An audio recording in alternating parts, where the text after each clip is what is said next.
Welcome class to another lesson on functional groups. We're still in functional group number 2, and in this lesson we're going to talk about amines and amides. Beware the Ides of March. We're going to talk about dead smelling fish, nitrogen, and grandma Esther. So if we can start on the left hand side here, we're just going to focus on amines for now.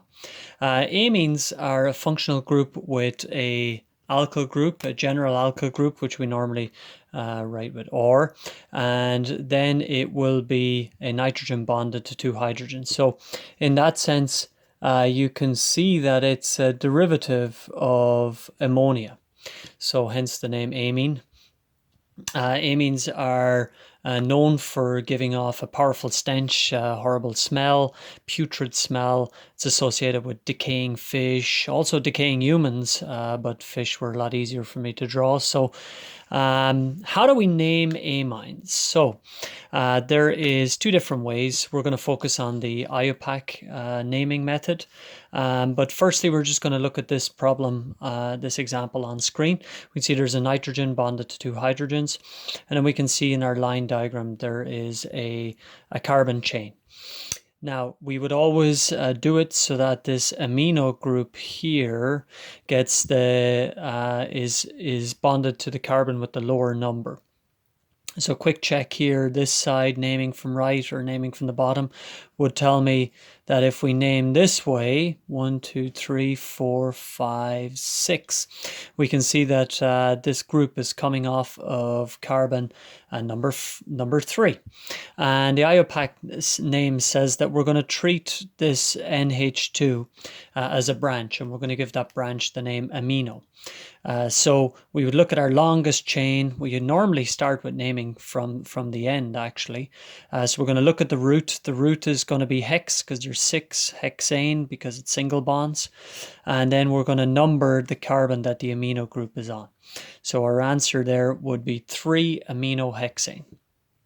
And there is a common naming structure, and in the common or old naming structure, the name actually ends in amine, so amines end in amine, which is pretty useful, I guess. And then you would have to put in the number that it's bonded to. So it would be hexane 3-amine.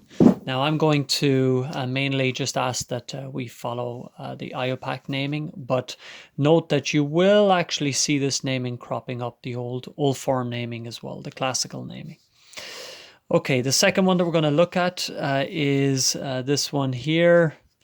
Again, we have to count and look for that big chain.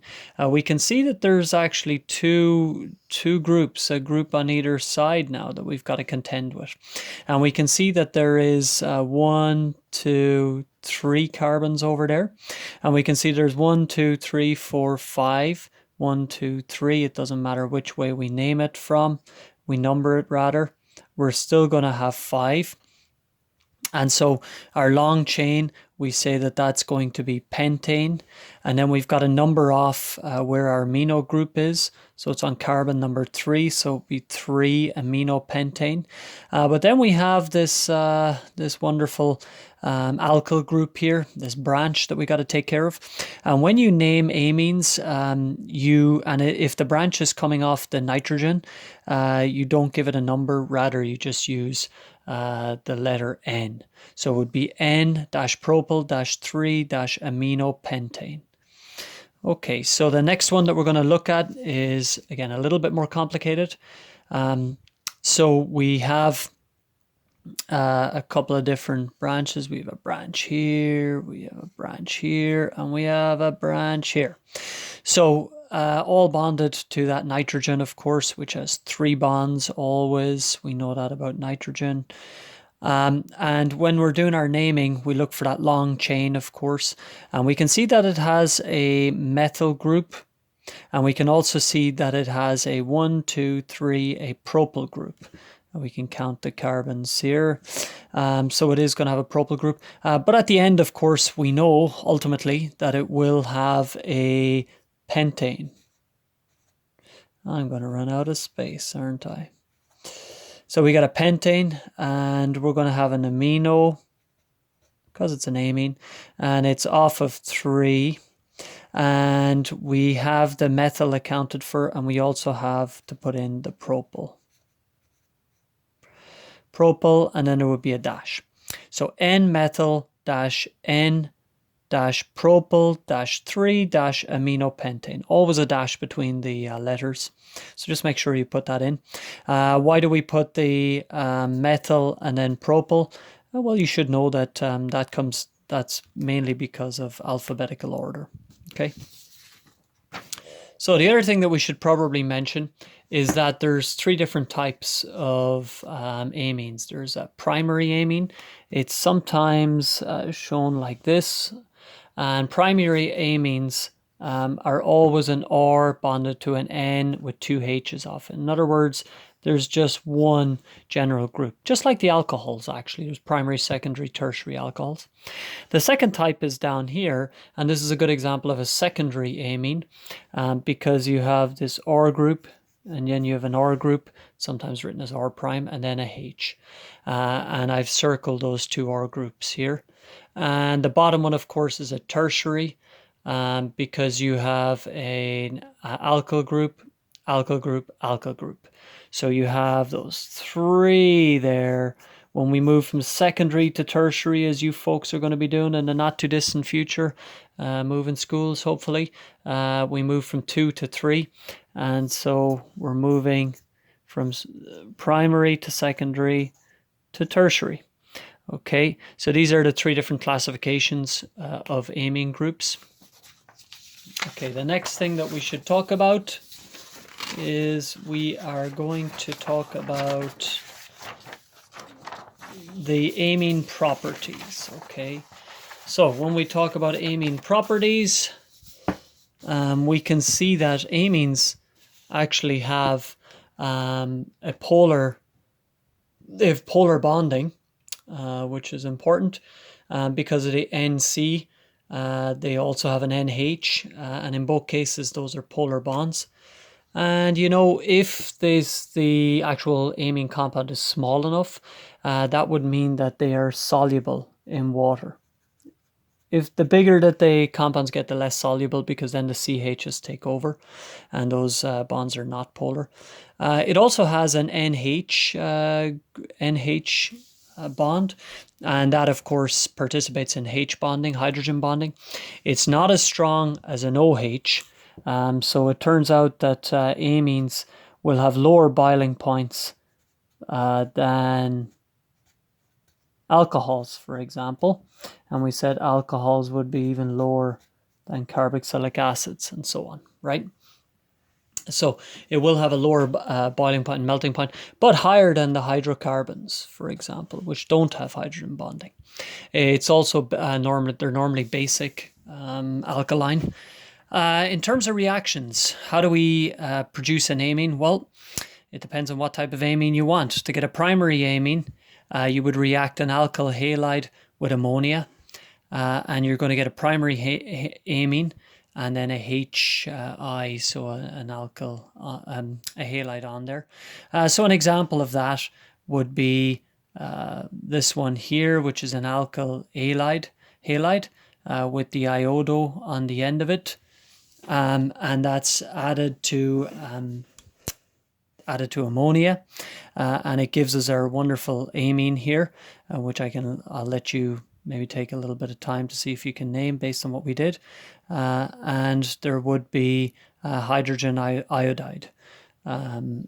So if you want to get a secondary amine, you would react the alkyl halide with a primary amine, and that gives you a secondary amine. And of course, you probably guessed it, but a tertiary amine would be if you react the alkyl halide with a secondary amine. In terms of drawing, we need to be able to move from in the other direction, I suppose. In terms of drawing, we normally start at the end. We start with hexane. So I'm just going to draw out my hexane. We can use a line diagram. Let's use a line diagram. So it's going to be off 2, 1, 1, 2, 3, 4, 5, 6. We know that for sure. We also know that the N is going to be off carbon number 2. So we're just going to draw that up there. That's where our amino group is coming off.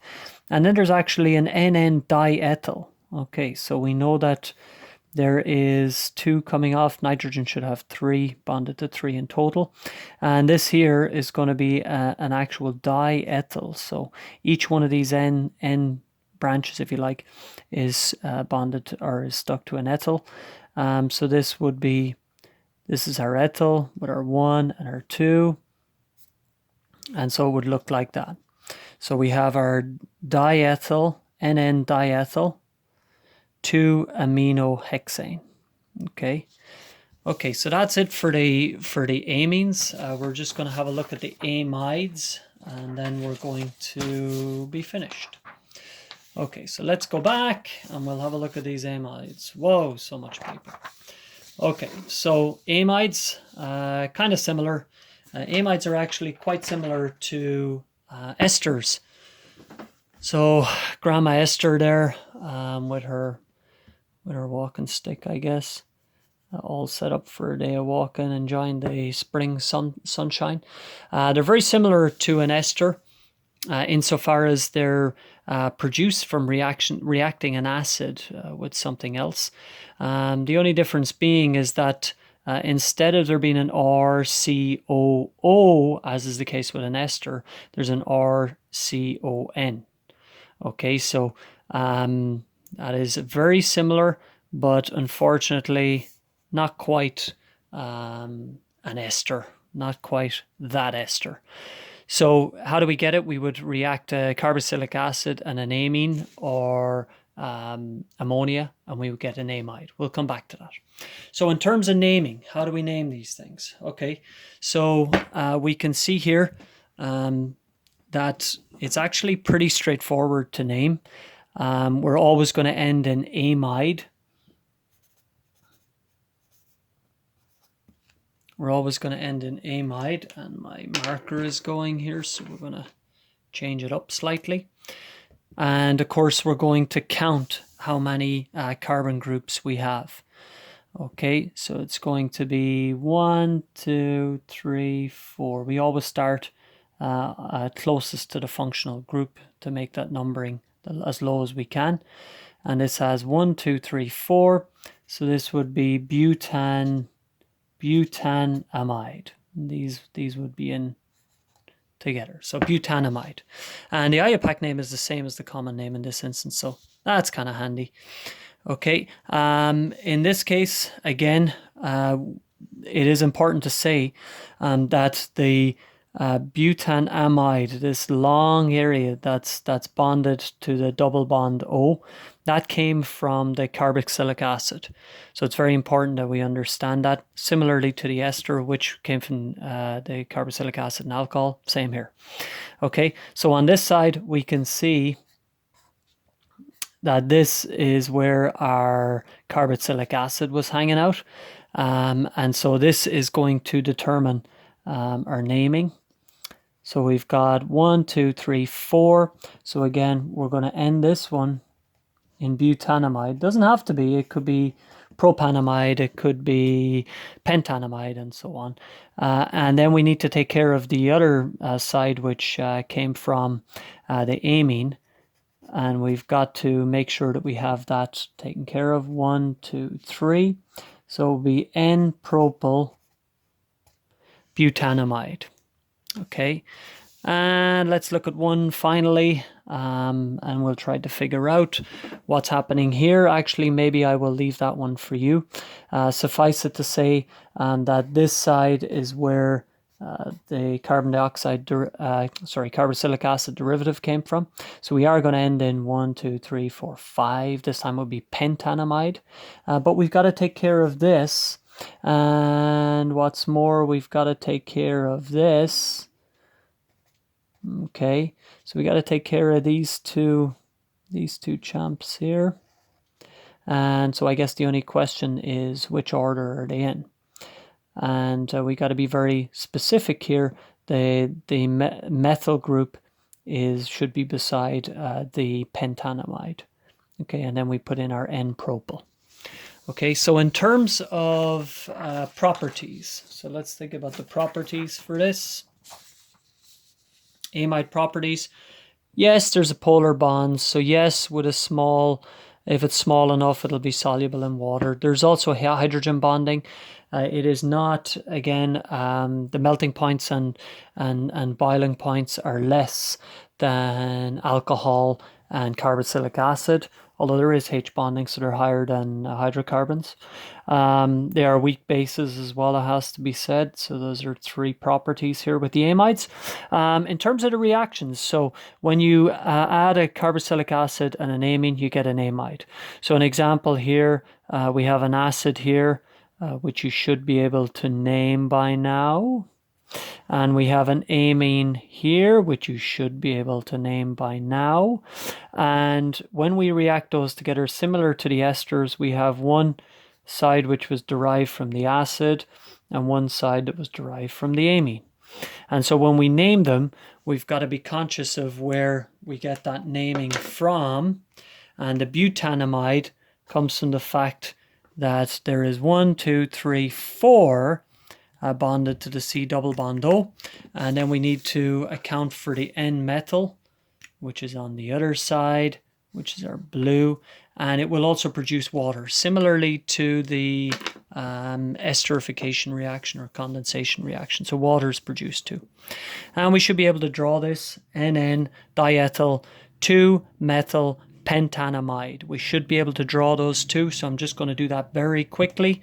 We know that it's pentanamide, so let's just go ahead and do that.